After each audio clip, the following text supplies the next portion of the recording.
Somebody put it to me by saying, I can believe in God all right, but what I can't swallow is this idea of him listening to several 100 million human beings who are all addressing him at the same moment.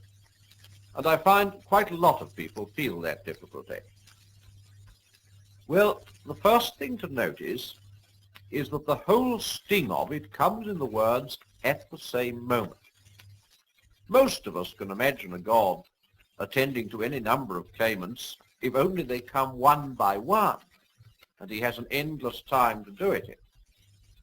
So what's really at the back of the difficulty is this idea of God having to fit too many things into one moment of time. Well, that of course is what happens to us. Our life comes to us moment by moment. One moment disappears before the next comes along, and there's room for precious little in each.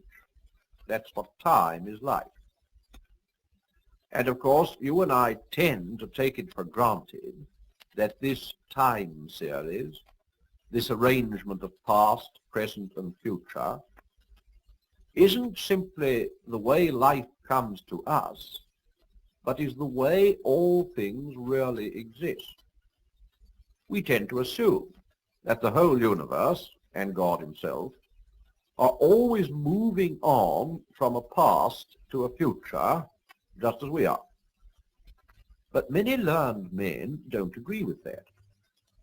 I think it was the theologians who first started the idea that some things are not in time at all.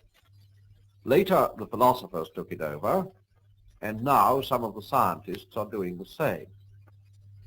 Almost certainly, God is not in time. His life doesn't consist of moments following one another. If 1 million people are praying to him at 10:30 tonight, he hasn't got to listen to them all in that one little snippet which we call 10:30. 10:30, and every other moment from the beginning to the end of the world is always the present for him. If you like to put it that way, he has infinity in which to listen to the split second of prayer put up by a pilot as his plane crashes in flames. That's difficult, I know. Can I try to give something not the same, but a bit like it?